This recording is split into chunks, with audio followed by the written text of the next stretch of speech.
All right, all systems go. Looks like I am on, although I do want to adjust a few things here. Yeah, get my audio together. Let's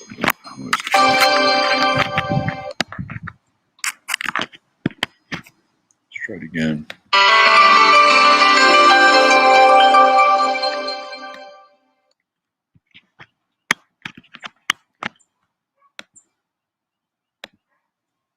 There we go.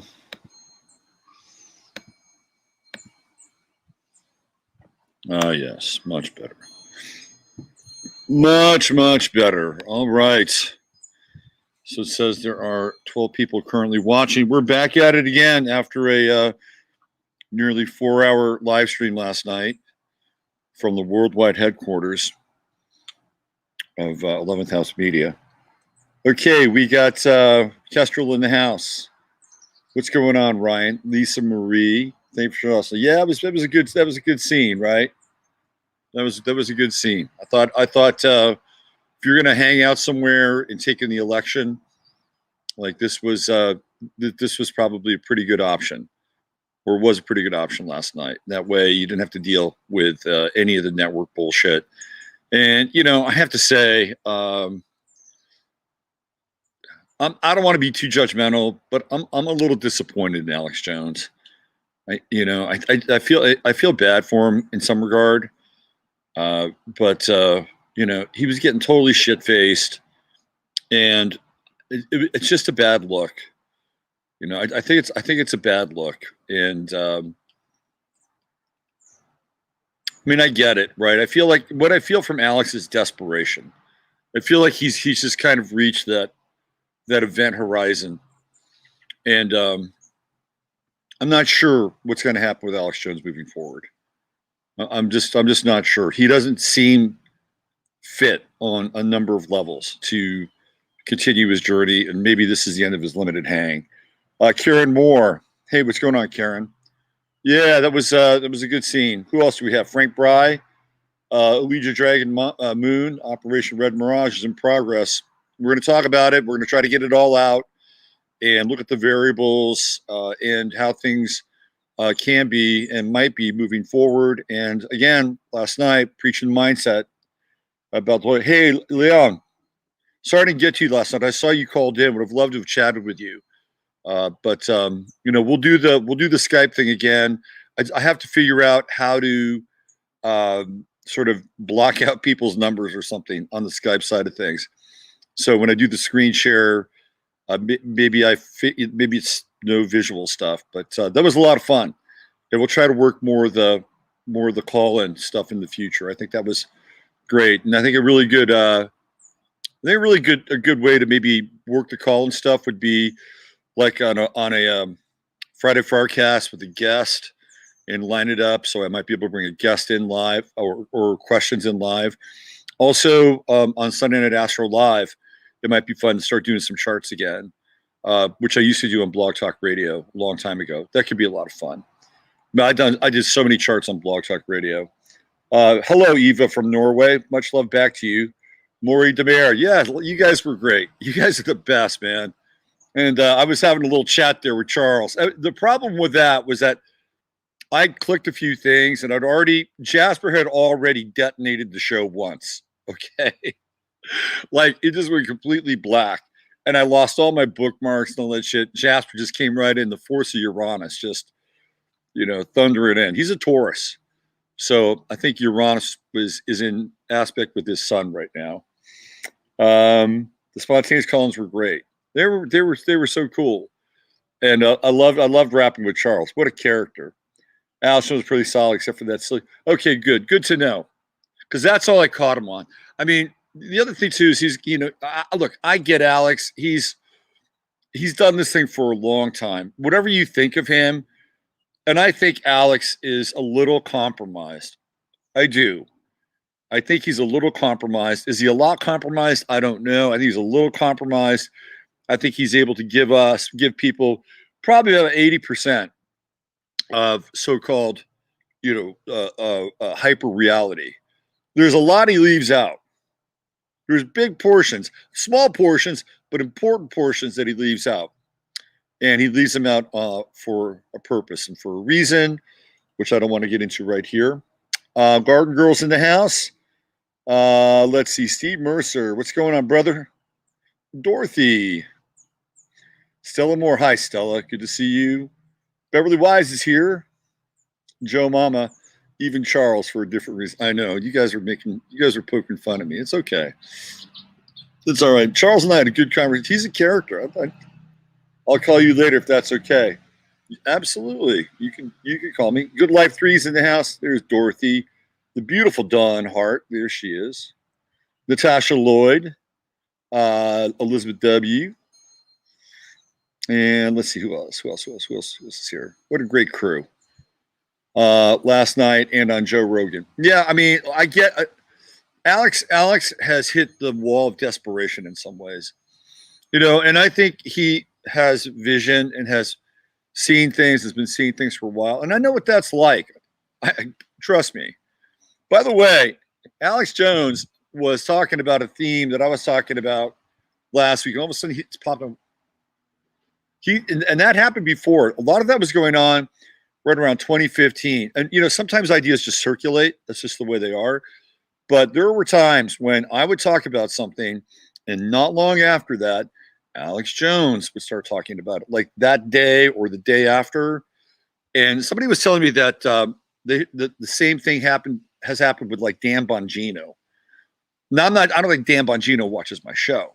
Again, some of these things just circulate. The weirdest one was one time I posted a very obscure video of Frank Zappa playing a bicycle on the Steve Allen show. And Frank Zappa might have been about maybe 21 or 22.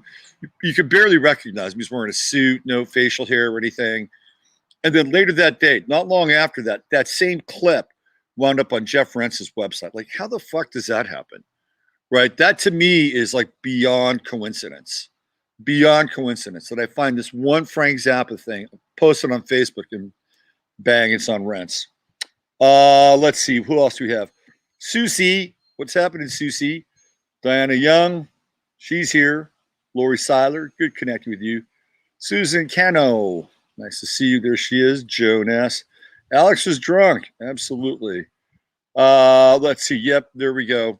Uncle Glenn coming in with the Stratford connection with Alex Jones. Stratford, of course, being Israeli intelligence, located right in Austin and not far from Alex Jones' studios, which, by the way, is, I guess Alex Jones doesn't live far from Joe Rogan's new studio. So they're not in proximity with each other's studio. I think Alex Jones is in southeast Austin, if I'm not mistaken. Alex is owned by Stratford. Yep, absolutely. We're going to talk a little bit about Israel today, not at great length, but in fact, I'll talk about it right now. There was an interesting article that came out on Haaretz that said, for the sake of America and the sake of the world, Donald Trump should accept defeat gracefully and move aside. I'm like, whoa, okay. See, this gives you an idea and an understanding. Now, maybe Haaretz is a liberal. I think Haaretz is maybe a little more liberal than Times of Israel. I think they're two, they always do this. They bicameralize. They have one paper that's a little more conservative, one paper's a little more liberal, and you're always kind of, and you get seasick after a while. And so I think Haaretz tends to be a little more liberal. But that said, Trump has bent over backwards, sideways, three quarters, however you want to. He pretzeled up, and he's given Israel so much stuff, right? He gave them, their standing in Jerusalem. Like, okay, we're going to move the embassy over here from Tel Aviv to Israel. This is the start of, basically saying we recognize you as the administrator of this region. Okay. So he did that. He's done a bunch of stuff. And most recently, if you were born in Tel Aviv or Israel, anywhere in Israel, and you came to the United States, you could use Israel as United States citizenship. right? Before it was like you kind of a dually, you have the right of return, but now it doesn't matter. That's interesting, right? Because it's almost like Israel has become the 51st state, and that just happened recently. And of course, they've been carving out all these, so-called peace pacts with Mike Pompeo and Jared Kushner and all the sort of Arab satellites. So Trump has bent over backwards, three quarters, sideways. He's pretzeled up. And now the Haaretz says, well, it's just better for the rest of the world if you just, go peacefully into that dark night. That says a lot, doesn't it? I've been watching the totals. Could come down to a tie or a win, but it's a nail biter for sure. So what they did last night here, let me just do a little check in here. Rex Bear was reporting, let's see, 96-mile caravan for Trump yesterday. I'm not sure, defeat, question mark. All California props are stuck at 70% counted. So that's the Mercury station that we were talking about, right? It's like everything just stopped at Mercury station. They just stopped counting votes. We'll get into that. Ani's in here. It was fun and hanging out. Maybe we could have a more virtual something. Yeah, it was really good. And the cool thing about nighttime is that it brings out a different crowd. There are people that can get to the show from other parts of the world and even other parts of the country later at night. So it's not everybody can get up at, like, now in California it's 7 a.m. And so it's not always easy for people to jump in. So maybe we could do that. Maybe we could kind of do something along those lines. Maybe we could make it kind of a lunar thing. Maybe we could have like a kind of a new moon nighttime show, hang out. I think it'd be a lot of fun. And I'm totally open to that. I want to use this medium as much as I can for as long as we can so we can connect as much as possible. Victoria V in the house. Mark Matheny, double M. He's back in action. What's going on, Mr. Mark? I'm wearing my Phillies cap today, Philadelphia Phillies cap, because Philadelphia is in play. We will be victorious. I love the attitude and the positivity. I love the positivity, Diana. I want it in my room too. Let's see what else we have here. The media's line, of course, absolutely. Has the House? I think the House of Representatives still has more Democrats, but less than before. I think the Republicans hold a slight majority in the Senate. We can see where that goes. All the world is a stage, and then some. Democrat defeat denial and groveling to Israel. Israel and China are part of the same apparatus. Michelle Taylor, what's going on, Michelle? Great idea. Yeah, let's do a new moon thing. We'll do a new moon night. We'll get to hang out at night. It'll be a lot of fun. It'll be a lot of fun. And it was great having Masaki on, just popping in. Did you see Masaki's haircut? Man, that was a, as they say on the street, that was a tight fade. That's a tight fade, Masaki. Looking good. I am sick to my stomach. This is stressing me out. Look, people, here's the deal. Okay. Mindset. All right. Even though we live in a highly politicized Saturnian world, all right, even though this is what governs to some degree and decree our world, we are not that. We are not of this world. We're in it, but we're not of this world. And we cannot allow these events in the outer world to determine our inner state of being. And trust me, I practice this all the time. And the reason I practice this is I got to get on here and talk to you. Because if I went down into the sewer, I wouldn't be able to get on here and be able to connect things and put things together in ways that, matter to me and matter to you. I'd rather just not say a goddamn thing, right? That doesn't mean that I'm Pollyanna, trust me. I could see plenty well into the darkness.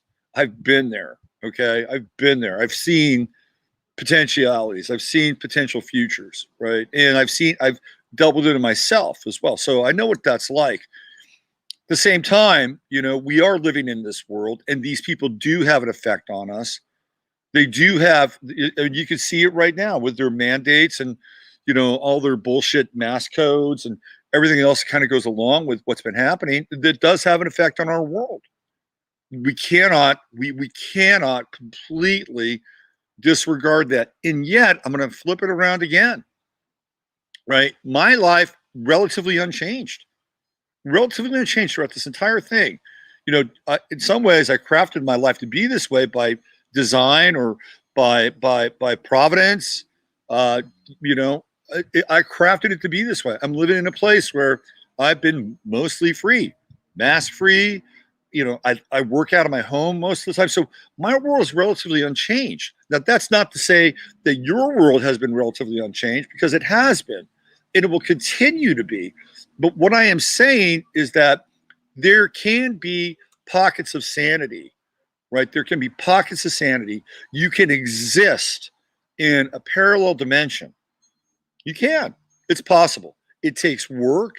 You have to do a lot of internal work to be able to move through that portal, right? But it's not impossible. It's not impossible.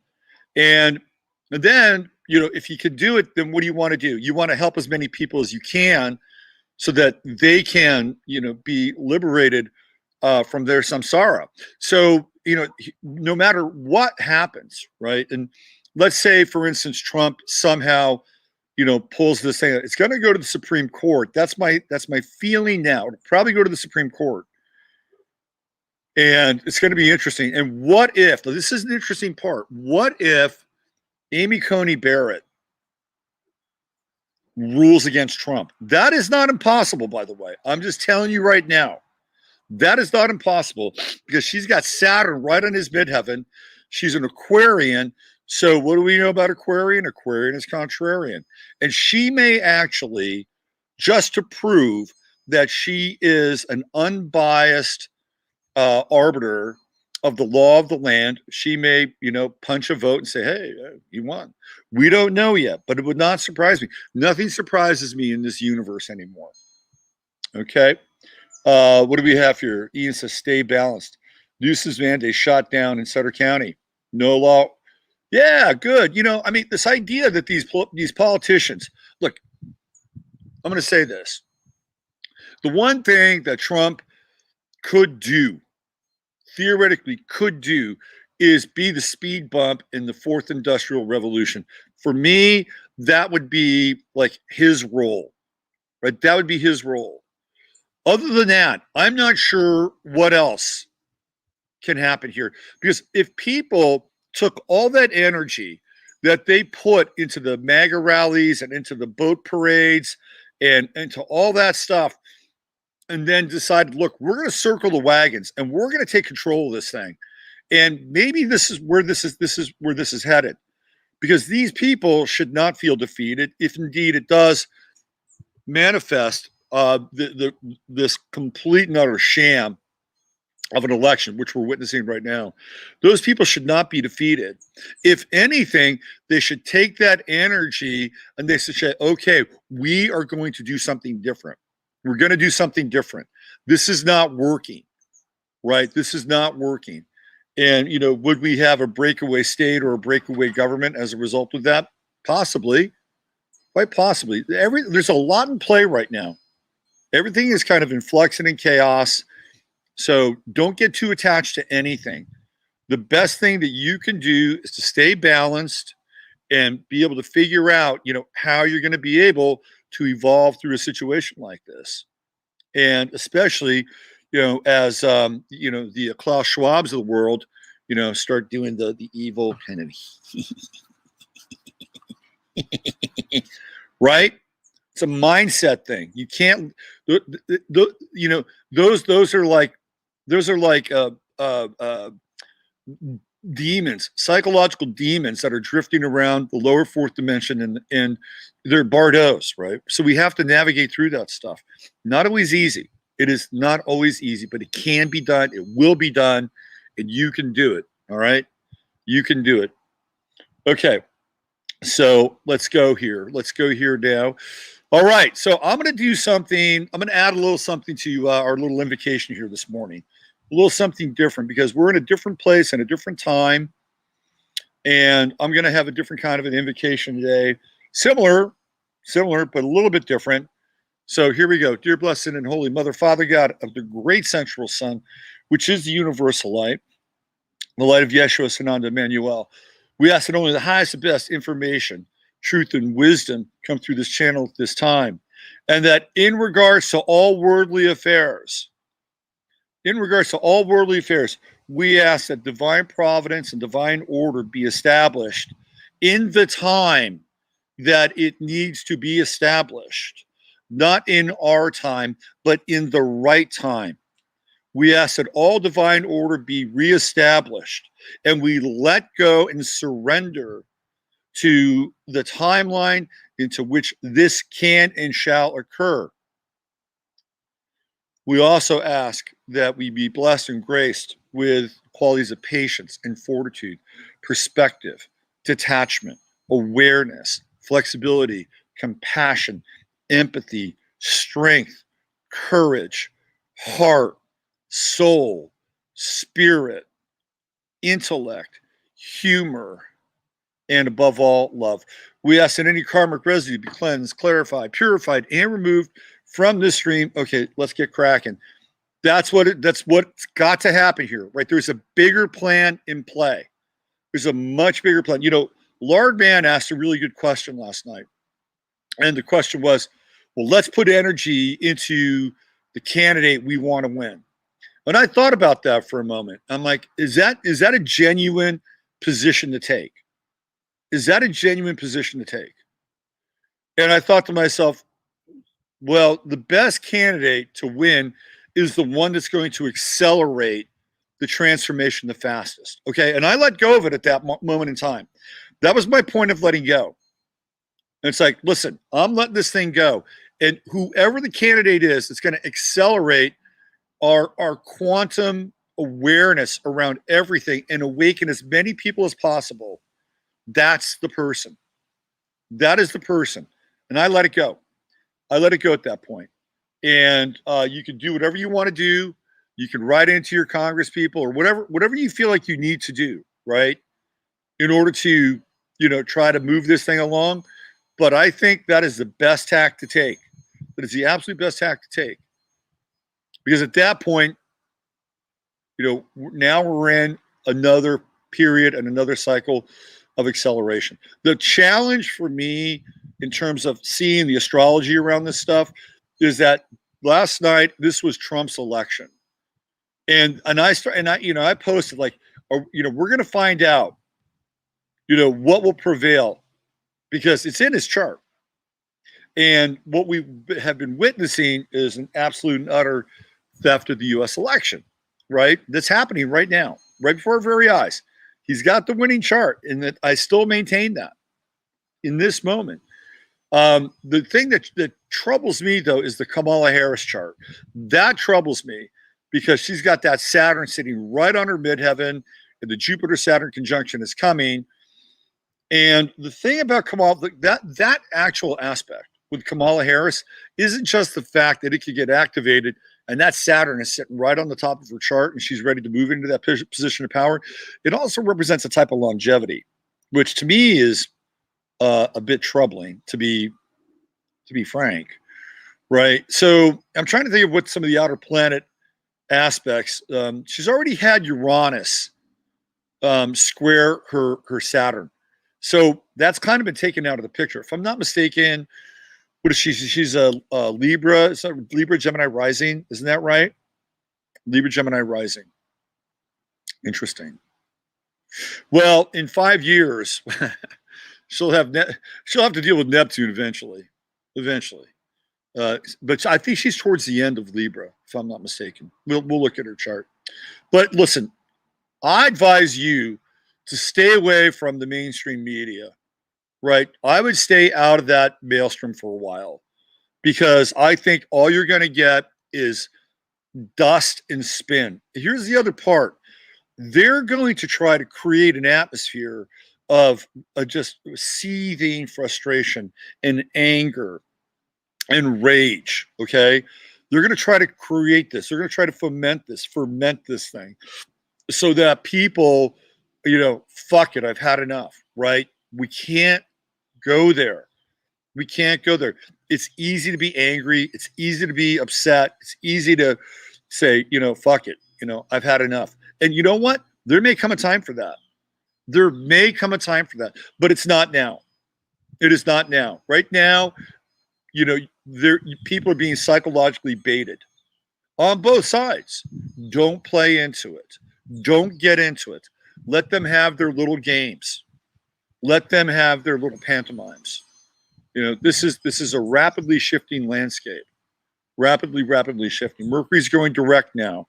The problem is that when last night, when Mercury Station, they just stopped counting the fucking votes. They just stopped counting. We're done. So then all of a sudden in Milwaukee, they found 140,000 ballots all for Biden, just like that, and flipped Wisconsin theoretically. They flipped Wisconsin and Michigan overnight by finding all these ballots. This is what's happening. They've also found people taking ballot boxes and putting them. This steal is on. Make no mistake about it. The steal is on. And I think that, and I don't know what Trump knows or doesn't know. Okay. I don't know how much he knows. Like, he may know that he's a limited hang at this point. Maybe. And maybe all those parades were just the greatest, fond farewell for the guy who never really had a shot to be president. Okay. And maybe that's what it was all about. But I'll tell you one thing. He let Joe Biden get the drop on him last night. And we were watching the War Room, and Steve Bannon openly questioned that. Like, Trump should have been, because it's all about controlling the narrative. It is all about controlling the narrative. And you have this senile, he went out there and stammered his way through that. We have a clear path to victory. Meanwhile, Jack Dorsey and Twitter shut Trump's tweet down. And Steve Bannon said, if it were me, I'd send federal marshals right into Twitter and I would arrest Jack Dorsey's ass. And you know what? I wouldn't have a problem with that.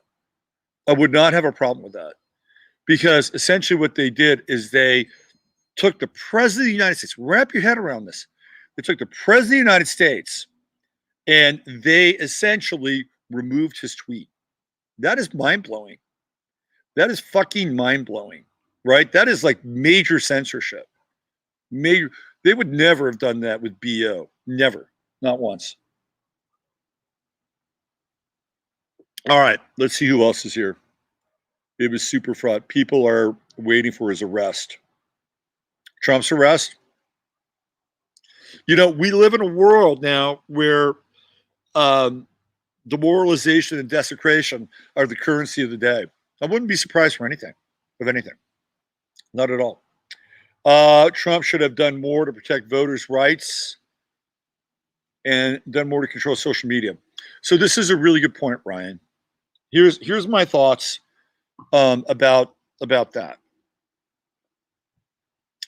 I think that when the coronavirus hit, and I've said this before, that Trump should have shut everything down.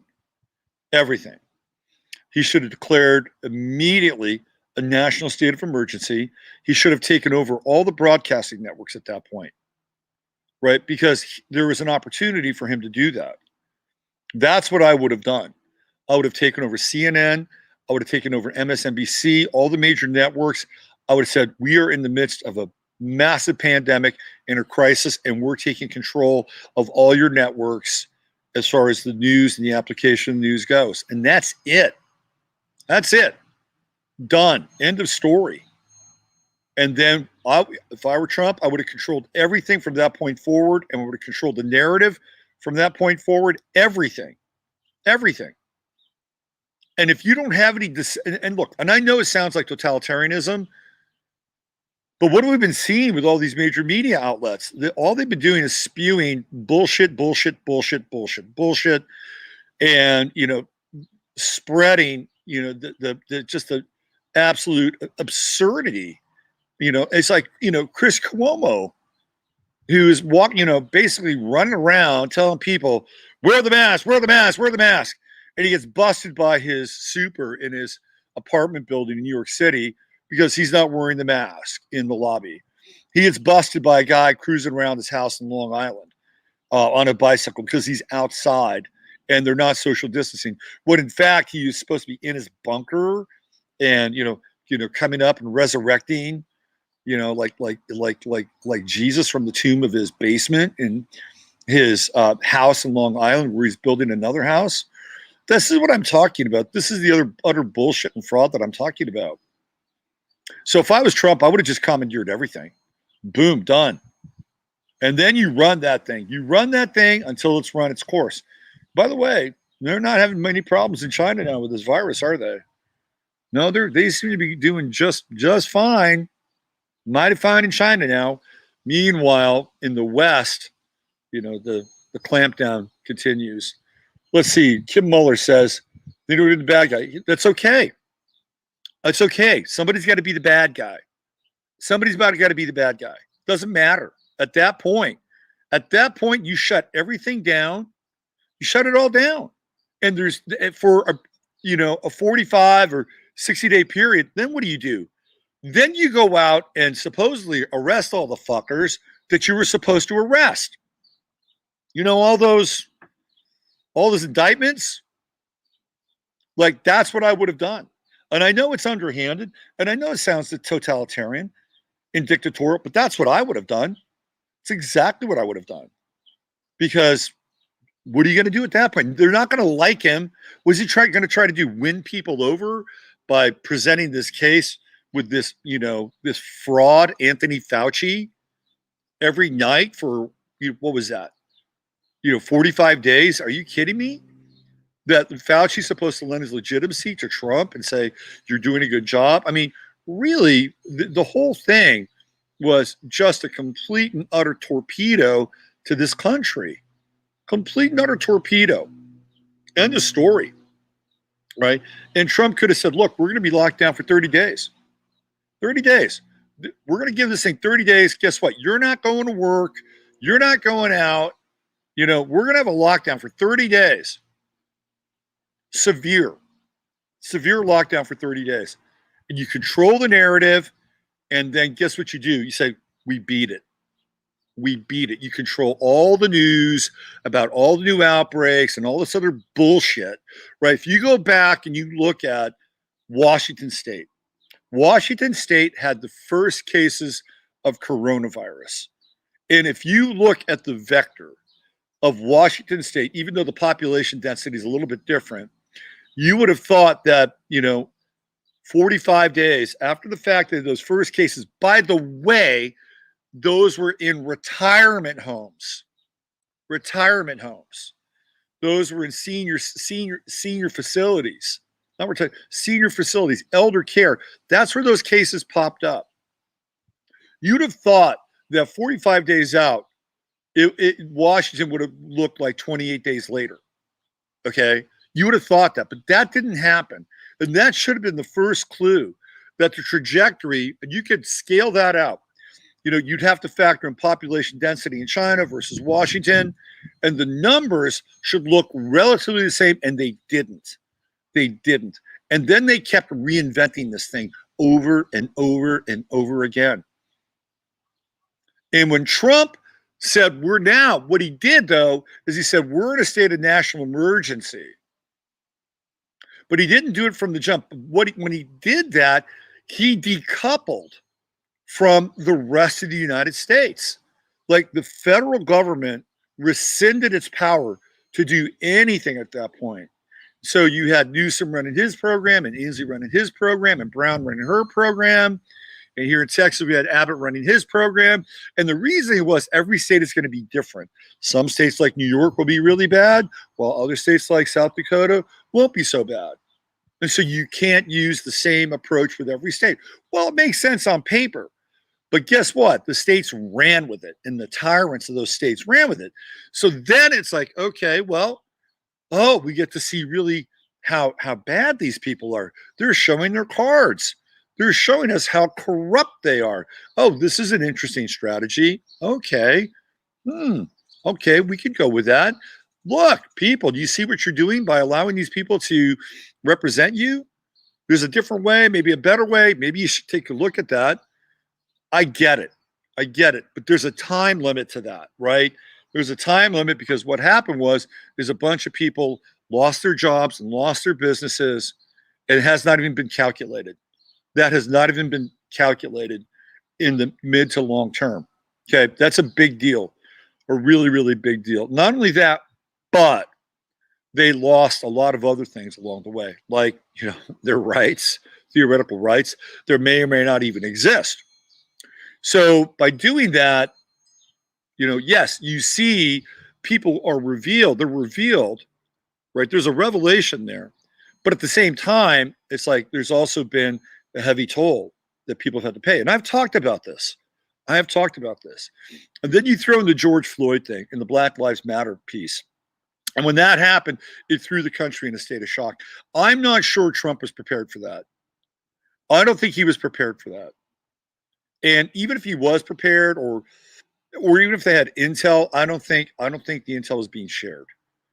So when that happened, that just sent the entire nation into a major kind of traumatic state, totally traumatic state.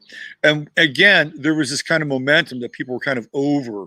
They were over the coronavirus. They were kind of over it. Come on, let's go. And people started to get to these state capitals, and they were protesting against Newsom. I mean, this stuff was happening. Like, it was kind of on. And all of a sudden, they just lit that match, man. Breonna Taylor was the kindling.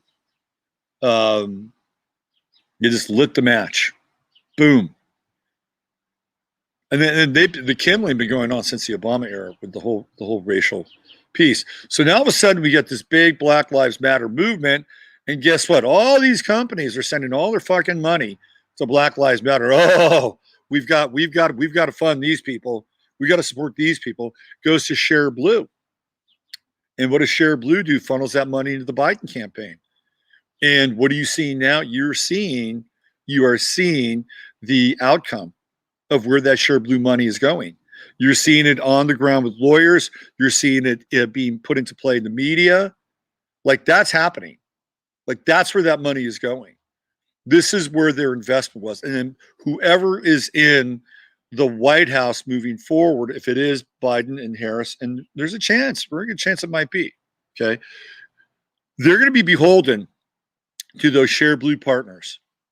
They will be beholden to them. And a lot of those people are tech people. Just keep that in mind. So Trump really should have called an immediate state of national emergency. But when he did call it, he decoupled and allowed the states to run their program. Again, I get it. But then the George Floyd thing happens, and now the states are like, well, you want to burn our city down? You want to burn our, oh, yeah, it's okay. We're good with that. You, federal government, you stay out of here, because guess what? We're decoupled now. We don't need you. See, this has all happened. The only thing that Trump could have done, and maybe there is some precedent where he couldn't have done this, would have been the 14th Amendment, where people's civil rights were being violated, and he could have sent the troops in. I think that might have been on the table, unless, of course, this was a FEMA-operated government, which quite possibly it is and has been and still is to this point in time. So there are a lot of things that are percolating underneath the surface. At the end of the day, he should have just put the hammer down. And he could have taken over Twitter. He could have taken over Facebook. And look, is he going to win any fans? Otherwise, playing the game that he did he win the hearts and minds of the people over? I think ultimately the coronavirus and what they were able to sort of craft out of it was probably one of the things that was the most corrosive to the Trump campaign. Probably one of the most, but I would not underestimate, 3 years, 4 years worth of total friction, total obstruction, and, the continued barrage of anti-Trump sentiment. I mean, that factors into this thing in a big way, in a very big way. So, we're not through this. It's not over. We're just getting started in a process that I think could be very difficult for a number of people. Very, very difficult. So if you're sensitive and you want out, if you're sensitive, you just want out, you hang in there. I got a tree right here behind me. You can come over to my place and hug it. It's a great tree. It's an absolute great tree. So, you got to hang in there. And I know there are a lot of sensitive people. I'm pretty sensitive myself, but over the years I've been, I'm a little more leathery than I used to be. But I know a lot of you are super sensitive, and a lot of you are really intuitive and really psychic, and it goes along with the territory. So you have to develop some other parts of your nature during this time.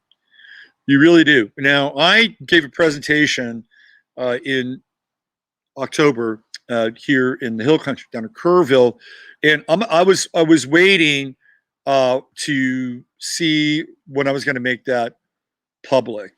And I'm going to make it public. And I'm going to put it up I'll put it up in a couple different places. I'll put it on Vimeo. I'm going to put it on YouTube, and I'm going to put it on BitChute. And I'm not going to charge for it. And it's about a 2-hour presentation, and it kind of lays out where we are. And, but I start in 2030 and work backwards.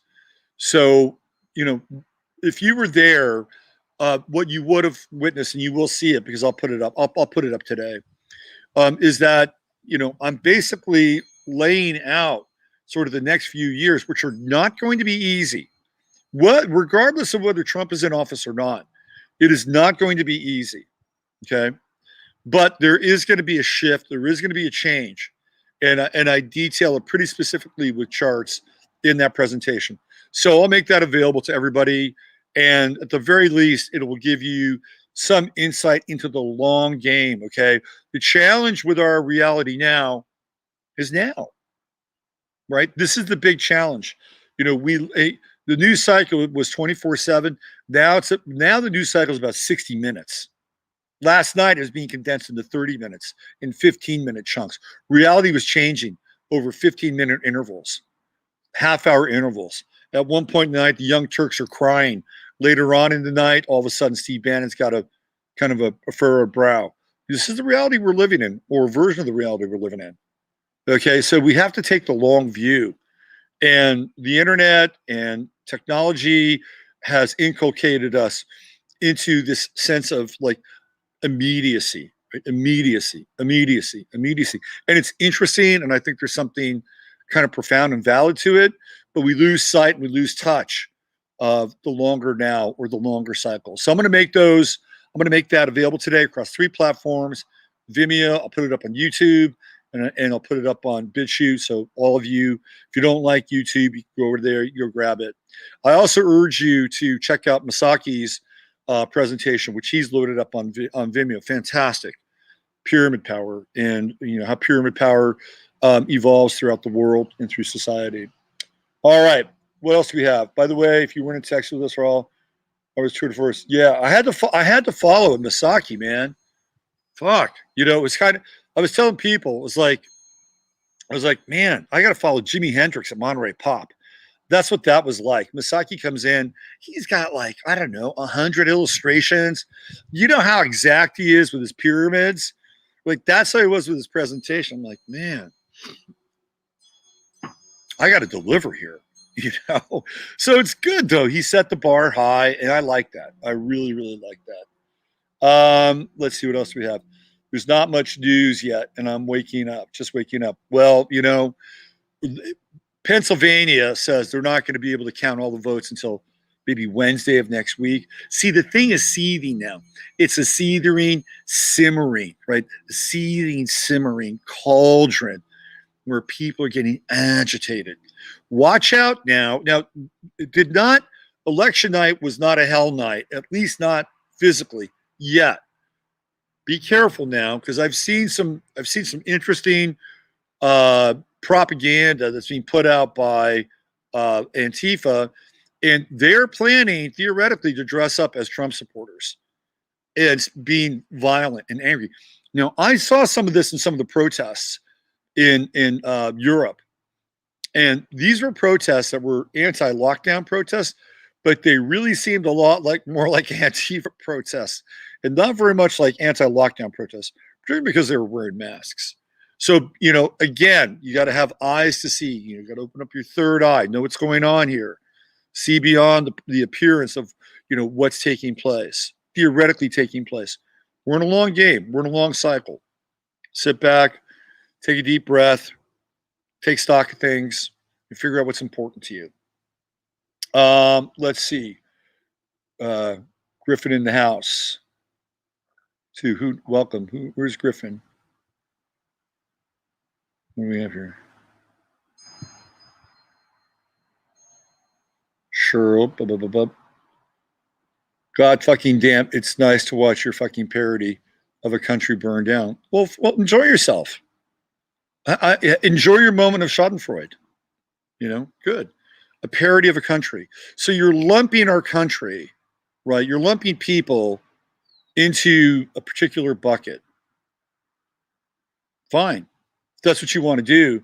I'm wondering if you've ever been to this country. And mods, let them talk. I'm good with this. I wonder if you've ever been to this country. I wonder if you've ever sat down and actually met with real people from this country. It's quite easy to stand back and, have a moment where you deserve it, you've earned it. But have you really been here? Have you really connected with anybody from this place? Something tells me you haven't.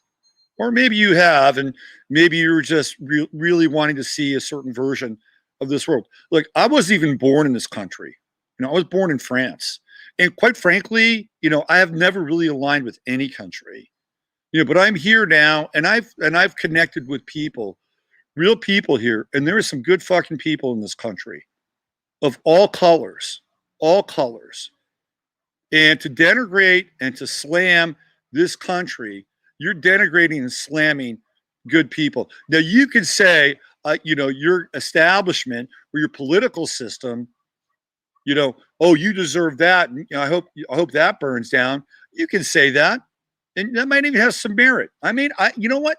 I may not have a quarrel with you on that, but when you say that, which you're indicting the entire country, and for me, that is blasphemy. Total blasphemy. I'm sure wherever you live or where you are, that there are shitheads and assholes where you live. And, maybe you're one of them. I don't know. You're kind of appearing to be that way.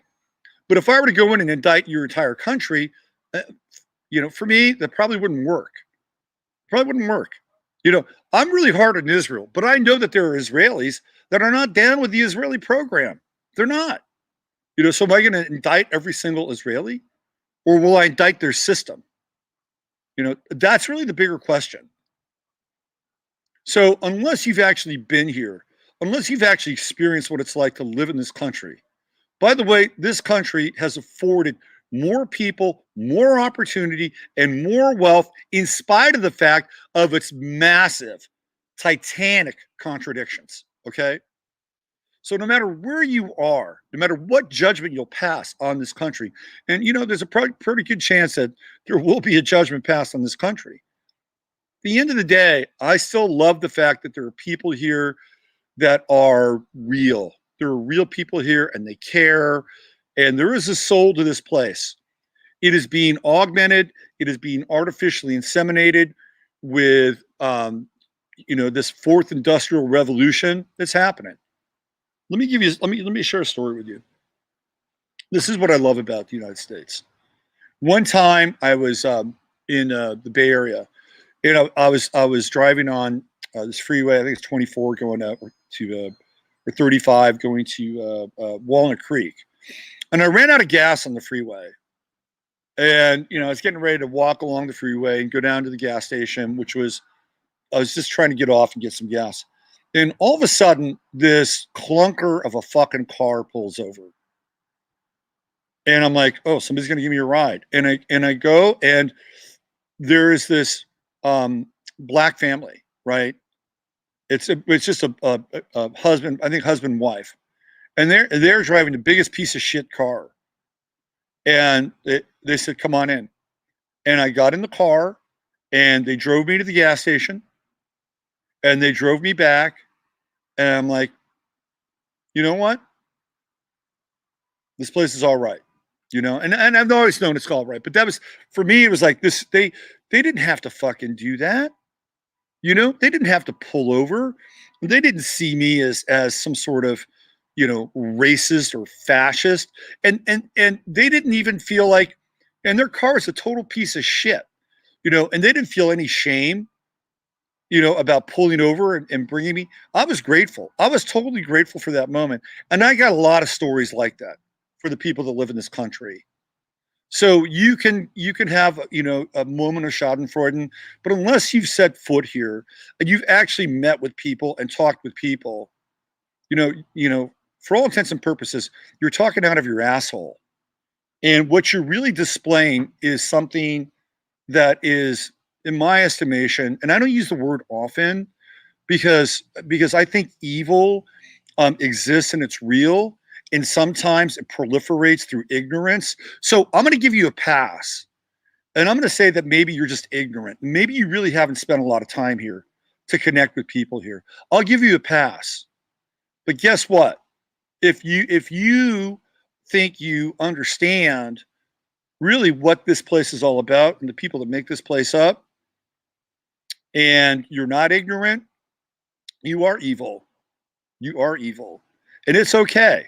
It's okay. But I'm going to give you the benefit of the doubt because you've never been here, likely. And if you have, you certainly didn't connect in with the heart and soul of this country. It's a good country. There are good people here, really good people here. Absolutely fantastic, brilliant, wonderful people here of all stripes, of all colors. And I met them all. I've met them all. They've all crossed my path. I've had, sometimes I can be a little bit difficult with Israel. And, every now and then, I would really love for my friends in the Jewish community to step up a little bit more and to understand kind of the certain a role that, their theoretical country plays in the realm of world events. But again, I've met so many Jewish people in my lifetime that have been absolutely wonderful. Wonderful people, great people. And I still maintain great relationships with, quite a few, people from the Jewish community. One of my favorite people in the world is Honey from Solutions. I love her. She's fantastic. And she's living in an area where, I don't always have the greatest number of allies or friends. And she is a strong ally and a very good friend. And, I will defend her to the death, really. I love her to death. She's fantastic. And this goes across the board. Every single, race or creed I've had positive interactions with. Positive. I've had positive interactions with Muslim people. Some of the most interesting and people of integrity have been Muslim people that I've run across with no agenda. No agenda whatsoever. I got picked up by an Uber driver who was Muslim, and man, he couldn't stop talking about how great this fucking country is and how much he loves it. And he loves being here. He was so excited. He had a family. He's got kids. I mean, it goes on and on and on and on, So before you just, throw kerosene on this whole experience, you really have to know and understand that you're indicting a system and you're indicting a bunch of people along with it. And for you to do that, I think is not only misinformed, I think it's spiritually reprehensible and irresponsible. So you can continue to stay in chat and you can continue to hang out here and then you can deal with Chatlandia. So have fun. I'm not sure how long you'll stick around. There we go. All right. Where else are we? Hardworking people too. Absolutely. Absolutely. Maurice says, interestingly, I found true wisdom does not really come from external sources anyway. Anyway, Ani, yes, there are wisdom ideas out there, aplenty. But possession of game is strictly an internal process. Hardworking people, I used to live, as you guys know, I used to live in California.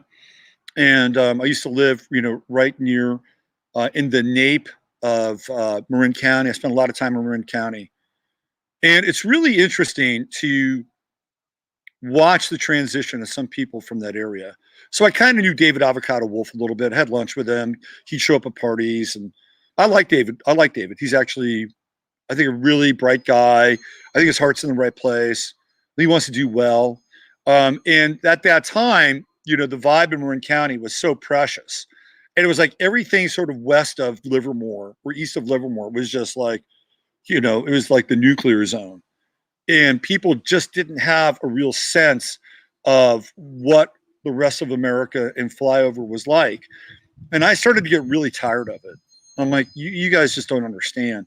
There are people out there that are good people. They're hardworking people. Sometimes they have fucked up lives and they're imperfect, but they're doing their best. And I would get a sense that, and I'm not saying David Wolf did this, but that community would pass judgment on, a certain sector of the population in this country. And I've always been a fan of the underdog, and I've always hated bullies. And I felt like, you don't know what you're talking about. You have no idea what you're talking about. And when Trump became president, it was an opportunity for some of these people to finally have somebody to listen to them to some degree, to speak to them, right? This is what it was about. And there has been an awakening. There's been a massive awakening. And there was a huge shift in Black voters for Trump, Latino voters for Trump. So whatever you think about Biden and Harris, something has already started. And it is not going to go away. It is not going to go away. Something has already begun. And I think you're going to see people, if this thing, does a hard left turn, you're going to see a resolve in people that you've never seen before. And sometimes we're tested when things are the most tough. Just remember that. I know it's kind of a cliche. All right. What else do we have here? Hello, Magalove, shout out. Let's see. Lots of trolls. Yeah, get the bug spray out. Fuck them. Let them spew their shit for a minute. Let them expose themselves and get them the fuck out. So if you want to indict the system, I don't have a problem with that. But if you are just want to napalm the entire country and the people of this country, I won't stand for that. I just won't stand for that. It's really unacceptable, especially if you've never been here. I must say the working hours for the village in India is extremely long, 5 a.m. to 10 p.m. easily. I was supposed to have the massive Trump support just didn't match the votes. Well, it didn't match the votes as the way the votes were counted. That's for sure. What else? People would do well to take the logs from their own eyes before freaking about the specks in others. Yeah. Being in this field of interest seems to come with a certain level of paranoia. Sure. Why not? There's plenty to be paranoid about. I miss the States. So many creative, artistic people. Each state has its own vibe. Absolutely. The Napa Marin County. Yep. Blaze TV talked a lot about the women vote. Yeah, women. So it's really interesting. Women are really split. Like there are women who are single and they've seen like crazy shit happen in places like Pennsylvania. What did those women do? They went out and they bought guns. So as a result, they probably became more aligned with a certain ideology. But there are a lot of women that don't like Donald Trump. Period. End of story. I mean, they just don't like him. There's nothing he's ever going to do to win those people back, right? There's nothing he's going to do to win those people back. So I could see where that could have been a problem for him with that vote. Here's Charles. He's back. Darrell Hall. No can do. I can't go for that. Do you know what that song's about, Charles? You guys know that song, right? No can do. I can't go for that. If you listen to the lyrics are about a threesome. And Darrell Hall is propositioning his girlfriend or wife to say, hey, would you like to have somebody else come in and play around with us? He says, no, can't do. I can't go for that. Any update? Did anybody see the exit poll analysis? What they started to do is they went from exit polls to voter analysis stuff. They were talking about this last night on Steve Bannon. And it was kind of a different way to interpret the data. I don't know. I can't weigh in on that. The voter analysis, crunches. It's like metrics, and it crunches everything. And versus exit polls, which are pretty consistent. We do know that Nate Silver, who predicted a Biden landslide, was wrong, and a lot of the models were wrong. And there's a reason why. I was with 3 women when I was knocking on doors. Oh, good for you. It's okay, Robert. I hate bullies too, but had great training from my father how to be one. So I'm not afraid of him. Bye. This is the greatest group of people ever. Are you leaving, Uncle Glenn? Come on, don't leave. Hang around, brother. Any updates? This thing is good. We're not going to find anything. Got to go, folks. Okay, keep the faith. All right. See you later, Uncle Glenn. Take care. Hope you come back. What do I know? Say about this? Nasara, I think, is pie in the sky, hopeonomics. I don't believe in it. They've been floating Nasara around for years. Like, I saw Nasara, hit my world right around 2009, 2010. So it's been around for 10 years. And I don't think there's a there. I don't. And I don't want to, prick a hole in your hope balloon, at least not for that. I don't think there's a there. And the other thing too is that, now, people who've invested in QAnon, right? This is the kind of the reckoning. This is the day of reckoning with the whole QAnon motif and the whole QAnon operation. And you have to figure out, if you invested, if you went in and you bought heavy into QAnon, you may have to think about the selling at a loss there. I never bought into QAnon. For me, it was not really disinformation, but it was more of sort of so QAnon was good for motivating people to find out about things, but it was also this kind of limited hang. Said, trust the plan, let it go, trust the plan. All these arrests are coming, and they never really happened. And I never thought they really would happen. And some people say that they're in Gitmo, and we're just watching the doubles. And to me, it doesn't make a lot of sense on that level. It just really does, because those people, doubles or not, should be just completely removed. Completely. So there's some QAnon reconciliation that I think needs to take place here. Let's see what else we have. 20 years ago, we were the same thing as Nasara. It's Templar. I don't. Yeah, I think it's just a hope cloud passing by. Just checked in on MSM. Nothing new to report. We're not going to. So what they want to do, remember this now, they want this thing to heat up.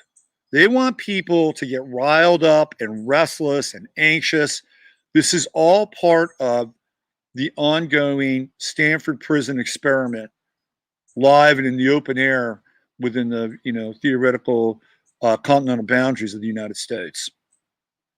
So they're not going to resolve this thing anytime soon. It's going to continue to heat and ferment. And then you'll see what happens. Hopefully, things don't go too far off the hook or off the chain. And there could be a lot of confusion here coming up. A lot of confusion in the next few days, not just with the vote, but how this thing unfolds and who the players are or aren't. Let's see what else we have here. What did Charles say? Charles, I want to come hang out. Please don't tell David Wilcock.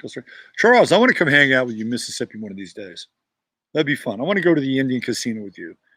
I want to do a roadie and go visit Charles. That's on my list. By the way, if you didn't listen, you probably didn't. But Charles shared his story. Let me tell you, I think it was 2 days ago. It was Charles, the birthday of Charles's mother, although she's passed. And apparently it's a very lucky day for him.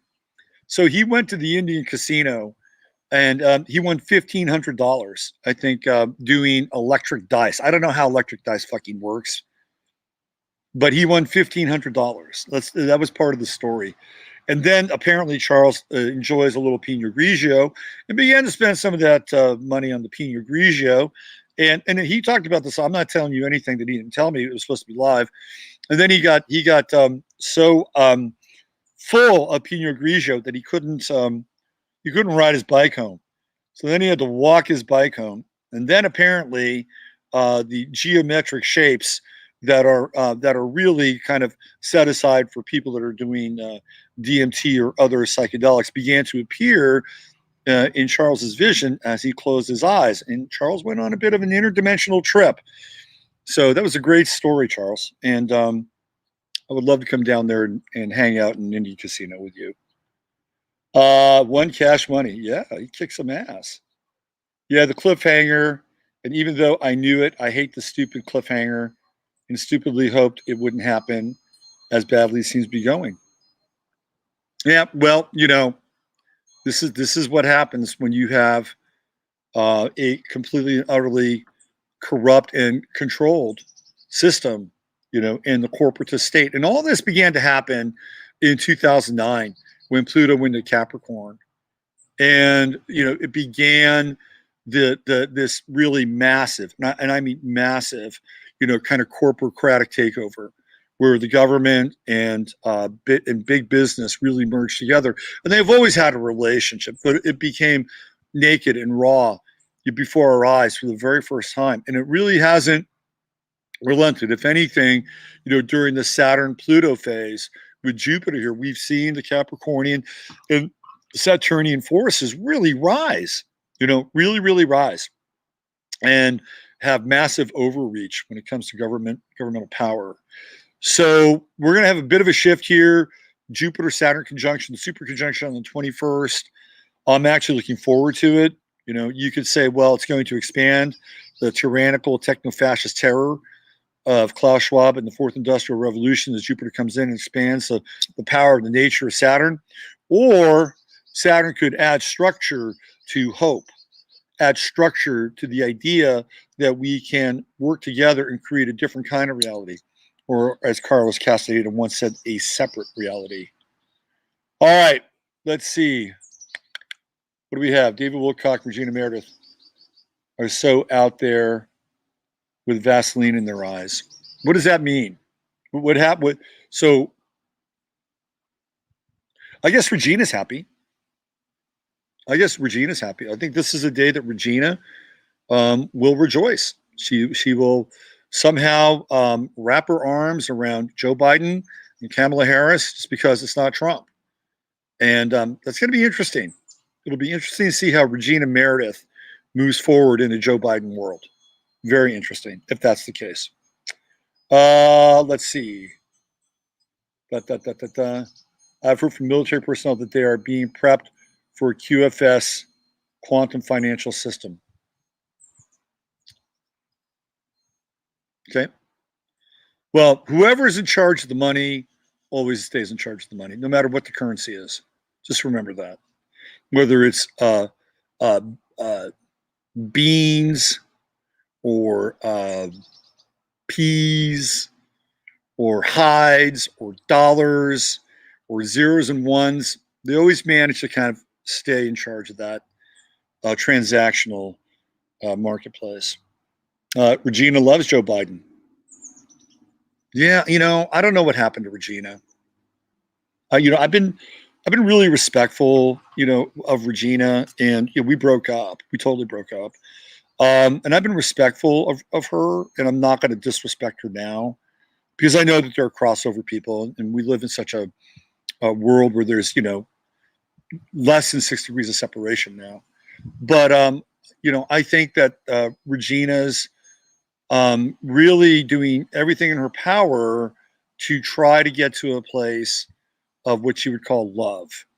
And she doesn't, and she thinks that Biden or Bernie or people on the left are going to be the solution, that they'll have the opportunity to bring more people together than the other side, because there's just kind of more of a sympathetic response to those kinds of sentiments and feelings. And I think that's where she's coming from. And I personally, since, you know, I really don't have any investment with being on her show anymore, I think she's deluded. I think Regina's deluded. And it doesn't mean I don't wish her success or hope that she could continue on her journey with her husband. I do wish her all the best, but I think she's deluded. And I, you know, and I'm not afraid to say that. That's just my position. Let's see. The truth will only come out when people have an authentic appetite for it. Everyone is still preferring the shit sandwich. You know, Christine, these are true words. These are very true words. And the one thing, again, I was really struck by the outpouring of intensity and support for Trump and everything that went along with those. I've never seen anything like that before. But if people could channel that energy into their lives, it would be a very, very different world, a very, very interesting world, to say the least. My God, the Dems are selling out your country in front of your eyes. It's incredible. CERN threw it on another timeline. That's quite possible, by the way.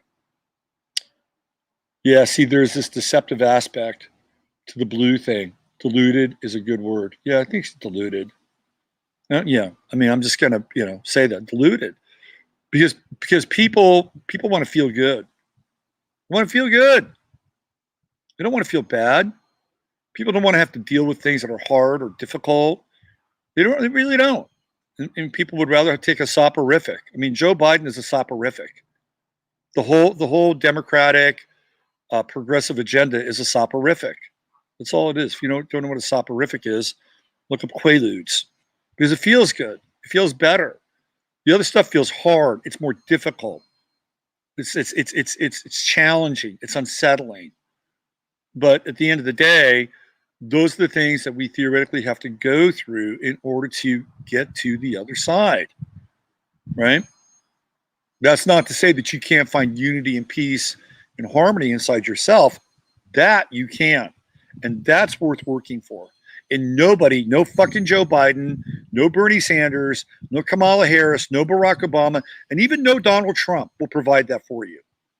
Okay? They won't. They won't. That's up to you. And it's always been up to you. Always. Let's see. What else? Anything else? So I'm not sure they're even responsible for it. Some people just have no discernment. They toss the discernment out because they cannot deal with trauma. That's the problem. People want to get away and run away from trauma as fast as fucking possible. Anything that's traumatic or triggers them or makes them feel uncomfortable, people will run for the fastest and easiest solution. Whether it's a bottle of hard drink or a smoke or a candidate that is maybe less offensive than another candidate who brings up a lot of trauma, people just can't deal with trauma. And I don't blame them. I mean, you know, we're in a trauma factory. This planet is a trauma factory. And so people just want to find the easiest way out. I get it, right? I get it. But it doesn't make it, it won't make it any easier. It may put a Band-Aid for you on the moment. You know, having a couple of drinks and forgetting the world may put a Band-Aid, but guess what's going to happen? The alcohol is going to wear off and you're still going to be the same person and you're still going to be dealing with the same issues. And even like when I was younger and I spent a lot of time, you know, exploring psychedelics, and I'd have these amazing experiences, and I'd come back and be like, well, what do I do with that? And what do I do with, I mean, I just experienced some shit. What do I do with that? And ultimately, you know, it changes you on some level, right?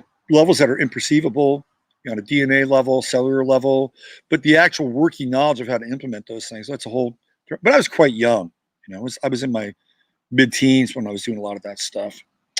Let's see, people lack the ability to do collective shadow work. I think so. It's there, you know, in that regards, it's inner and outer. They're connected. You do your inner work, if you face yourself, face your demons and have to deal with that crap, right? Then the outer shadow work is nothing. It is nothing.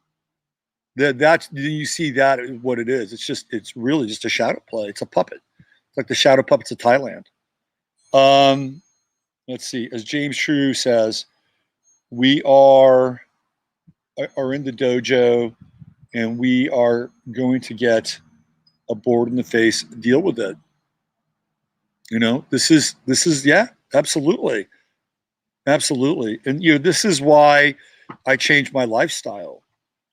I was one of those people who would escape. Like I would escape, and I would go down to the local watering hole. I would never have like a total shit face moment. I'd have like maybe 2 or 3 drinks. I would keep it right at that level, so I could be pretty clear and converse with people. But that was an escape for me, and it was a pleasant escape. And over the years, I've had a lot of really fun experiences. Trust me. But I stopped that. I stopped that 2 years ago because I felt like, number one, my body couldn't keep up with it, and number two, that I needed to be really clear with where things were going, and I need to the best of my ability deal with things head on and square on. And I'm still working through that process, and it has to do with the reclamation of will. So yeah, we're there, and you know do not give up. Whatever you do, don't give up. Surrender is different. Surrender is different than giving up. Wrap your head around that. When I was growing up, they called that pleasantly sloshed. Yeah, enough so that but again, I don't have to even do that now. I could just go someplace and I could hang out. The problem is when you go to a place and people are drinking and you're not, the communication gets a little weird sometimes. A little weird. You're not on that same kind of, the same kind of river. You're not floating on the same tiny bubbles. Unfortunately, surfing is a temporary escape too. That's the that's an interesting that's a really interesting. Rob's a big surfer. It's a huge adrenaline rush, and you get to get away. And it's a Neptunian environment, so it kind of goes along with addiction. But I could think of worse addictions, really, truly. Robert, leading by example. I'm trying, man. I'm not perfect. I still have chinks in my armor, and can I even say that now? Can we say chinks in armor? And I have some game that I really need to sharpen still, right? But it's coming from this place is better than the place that I was at. Same here, Robert. Been off the sauce for 9 years, but God, it gets difficult. It does get difficult sometimes. It does get difficult sometimes. I've found that my way of dealing with it is, doing my best to help people to the best of my ability, whatever that is. But that has been my tonic, and I have to say that if I could not do that, whether it's through streaming, through this medium, or working with people, vis-a-vis the astrological work, I'm not sure what I would do. I'd figure it out. I always figure shit out. But this has been a real tonic for me in a lot of ways, and has replaced the other avenues or ways in which I would get lost in my life. So I'm really grateful for that, and I'm grateful for you guys. And when you show up in our little micro community that I think is really unique and that we've been able to create here, and moving forward, hopefully as intact as it can possibly be. And I know that, again, I say this, that we're not the only one. There are other, Christine mentioned James True, and I know James has a pretty strong following. And there are other people that have their own little sort of pods, and we're not separate, even though we are separate. And we have a lot more in common than we don't have in common. And I think now maybe it's really time for us to start building sort of, how do I say it, more etheric and even physical bridges with one another. I think that's what we're going to need. And to be able to break down some of these walls. And this is one of the things that I, again, mentioned when it came to a lot of the sovereign stuff, is that in that community, I couldn't find anybody that was on the same page with anybody else. And everybody had the right documents, or somebody else had the wrong documents, or the right seal or the wrong seal. And it was just like, you gotta be fucking kidding me. It's like the goal here is for us to, get out of the third dimensional plantation. And all I've found in that world was discreditation. That's all I found. And they couldn't even like form one cohesive structure and whole, one system that they can all agree upon. And to me, that's not going to be workable. So we're going to have to do a better job of, creating some kind of commonality moving forward. Let's see. That's why God made milk thistle, cleanse the liver. Charles, you're funny. Are you investing heavy in a milk thistle these days? You were a great guest last night. Let's see what else. I think I feel secure due to being resilient. That's not the safety of many of my friends. Let's throw that up there. That's a great comment. My friends are griping about on social media. Yeah, that's where it's at. That's where you got to be, right? I'm just going to shift a little bit here. Get out of the rays of that beautiful sun.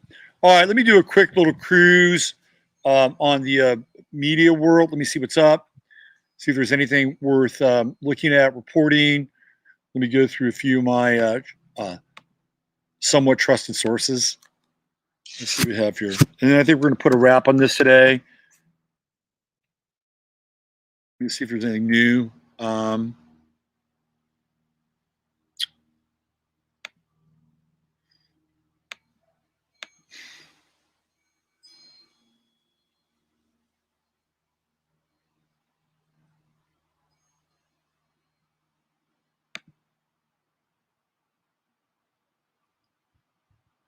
Okay, so this is what we're dealing with. And I'm just going to show you. This should not, in a world where theoretically we're in a country that has been literally split down the middle. I'm going to show you why what you're about to see is important. Okay. Now, where it goes from here, God only knows. Right. So let's do this. I'm going to show this to you guys. So an update gives Biden 100% of new votes. So there is no there are no new Trump votes that are found. It's all just Biden votes. So there's a reality here, and the reality is what's going to happen as a result of this. What is going to happen as a result of this? Now, when Trump was being elected during the last election, which they announced at 3 a.m, my feeling was that there were deals going on. See, this is what happens. This is the other aspect of this, right? They probably got Trump in and said, look, this thing could go either way. And you could be president. There's one thing you have to agree to. You have to agree to not jail Hillary Clinton and Bill Clinton. You have to agree to that. And you're going to have to agree to a few other things. And I think Trump, being a businessman, made a deal. And I think some of that is going on as well. They have both of these guys, but mostly Trump over a barrel right now. So let's say all of a sudden this thing gets reversed, the tide is turned. What happens? And Trump's president. What happens in the interim? What will have been agreed to as a result of this? We don't know. It's all happening behind closed doors at this point in time.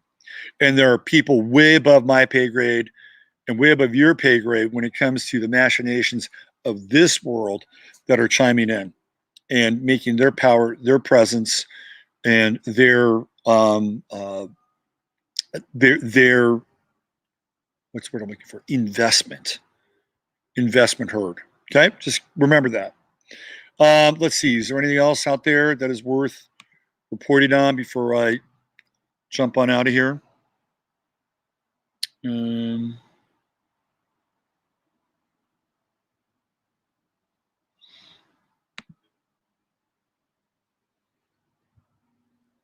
Yeah, this is pretty bad.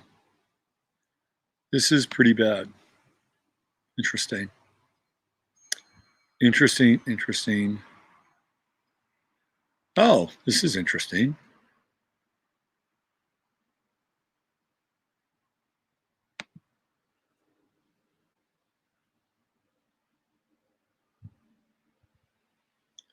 What the hell is going on here?